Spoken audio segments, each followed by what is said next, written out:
അവര് പറഞ്ഞതിൽ കാര്യമില്ലാതില്ല. നീ സൂക്ഷിക്കണം. അയാള് കരിയിലക്കടയിലെ പാമ്പ് തന്നെയാ, ചതിക്കും ഷുവർ. അയാളെ സപ്പോർട്ട് ചെയ്യാൻ ചില രാഷ്ട്രീയ കിങ്കരന്മാരും വരും. ഇവിടിപ്പോ നിന്നോട് എല്ലാവർക്കും സ്നേഹമാ.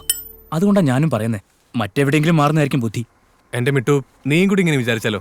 നമ്മളൊക്കെ ആണുങ്ങളല്ലടാ. എന്നെ കുറിച്ച് ഓർത്ത് ആരും പേടിക്കണ്ട. ഇപ്പോ നിങ്ങളെയൊക്കെ വിട്ടുപോകാൻ എനിക്ക് ആവുന്നില്ല.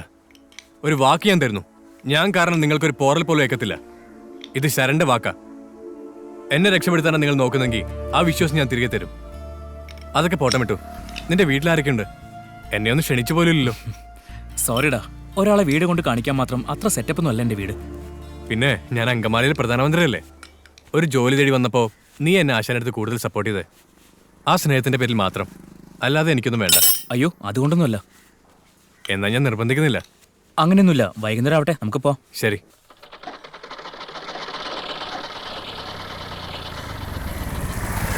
ഇതാണല്ലേ വീട്? ചെറിയ വീടാ. സുധി, ഇതാണ് ഞാൻ പറഞ്ഞ ശരൺ. അകത്തേക്ക് ഇരിക്കാം. വേണ്ട, ഞാൻ ഇവിടെ ഇരുന്നോളാം. ഡി, നീ ഒരു ചായ എടുക്ക്. എടാ, ചായ ഒന്നും വേണ്ട. അല്ല, നിന്റെ അച്ഛൻ ഇവിടെ ഇല്ലേ? അത് എന്തായാലും നീ ഒരു ചായ എടുക്ക്. ഞാൻ വേണ്ടാന്ന് പറഞ്ഞല്ലടാ. തിരക്കുള്ള ജോലി ചെയ്തോണ്ടിരിക്കുമ്പോ എന്തിനാടാ ഇങ്ങനെ ബുദ്ധിമുട്ടിക്കുന്നത്? അതൊന്നും ഒരു പ്രശ്നമല്ലടാ, നീ ആദ്യമായിട്ട് എന്റെ വീട്ടിൽ വരുന്നതല്ലേ. എടാ, നിന്റെ അച്ഛനും അമ്മയും കണ്ടില്ലല്ലോ, അവരെവിടെ? അച്ഛൻ ഇവിടെ ഇല്ല. ഞങ്ങളെ ഉപേക്ഷിച്ച് പോയിട്ട് 10 വർഷമായി. എവിടെയാണെന്ന് ഒരു അറിവുമില്ല. രാമേശ്വരത്ത് എവിടെയോ ജീവിച്ചിരിപ്പുണ്ടെന്ന് കേട്ടു. ഞങ്ങളെ ആവശ്യമില്ലാത്തവരെ ഞങ്ങൾ എന്തിനു അന്വേഷിക്കണം? അപ്പൊ അമ്മ? അമ്മ അകത്തുണ്ട്. അമ്മയ്ക്ക് നടക്കാനാവില്ല, നീ വാ. അമ്മേ,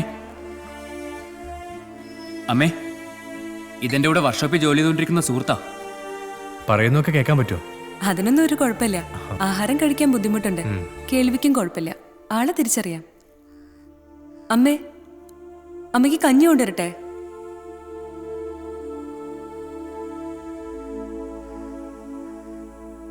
മിട്ടു, തന്നെ കുറിച്ച് ഞാൻ ഇത്രയൊന്നും മനസ്സിലാക്കിയിരുന്നില്ല.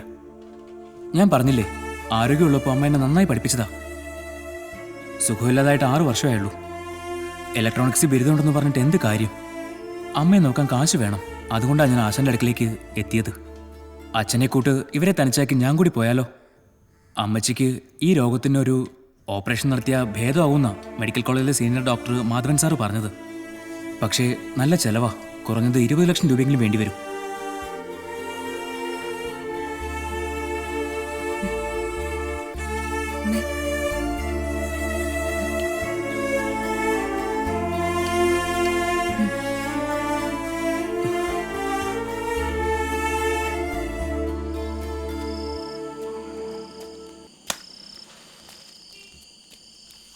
അമ്മച്ചി, ദേ അപ്പച്ചൻ വന്നു.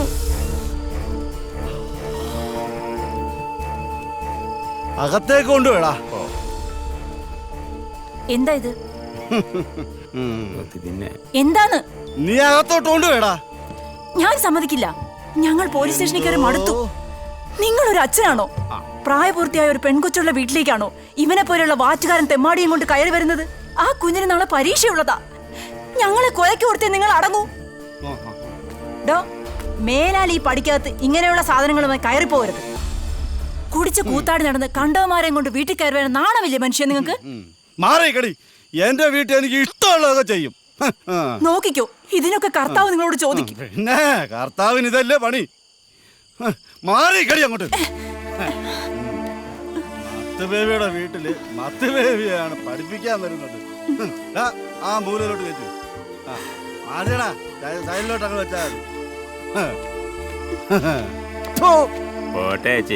വാടാ ആയോട്ട്.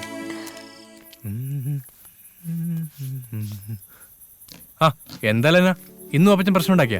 അപ്പച്ചൻ എന്നും ചാരയുമായ വീട്ടിൽ കയറി വന്നു. അമ്മച്ചി അപ്പച്ചനോട് വഴക്കായി. ഞാനിങ്ങ് പോന്നു. എന്നാ പിന്നെ തന്റെ പഠിത്തം നടക്കട്ടെ. ഓ, പഠിക്കുന്ന തലയിൽ കയറുന്നില്ലേ? മറ്റെന്തൊക്കെയോ ചിന്തകളാ. ആവശ്യമില്ലാത്ത ചിന്തിച്ചു കൂട്ടാതെ പഠിക്കാൻ നോക്കില്ലെന്നാ? ഞാൻ ചിന്തിക്കുന്നത് ആവശ്യമില്ലാത്തതാണെന്ന് ഇയാൾക്ക് തന്നെ അറിയാം. പഠിക്കാൻ ബുദ്ധിമുട്ടുണ്ടാക്കുന്ന എല്ലാം ആവശ്യമില്ലാത്ത. കൊള്ളാം, നല്ല ഫിലോസഫി.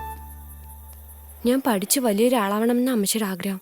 പാവം അമ്മച്ചി എന്നെ ഓർത്ത് ഒരുപാട് സങ്കടപ്പെടുന്നുണ്ട്. എന്റെ ആഗ്രഹവും അത് തന്നെയല്ല. ആഗ്രഹങ്ങളും സ്വപ്നങ്ങളും ഒക്കെ പറഞ്ഞോണ്ടിരിക്കുകയാണോ രണ്ടുപേരും? ഞങ്ങളിങ്ങനെ വെറുതെ ഓരോന്നും പറഞ്ഞ് ഞാൻ പഠിക്കാൻ വന്നതാ. ശരി ശരി. അവൾ ഇവിടെ നിന്ന് പഠിക്കട്ടെ. നമുക്ക് പുറത്തു പോയിരിക്കാം വാ. എന്നാ പഠിച്ചോട്ടെ നമ്മൾ ശല്യാവണ്ട.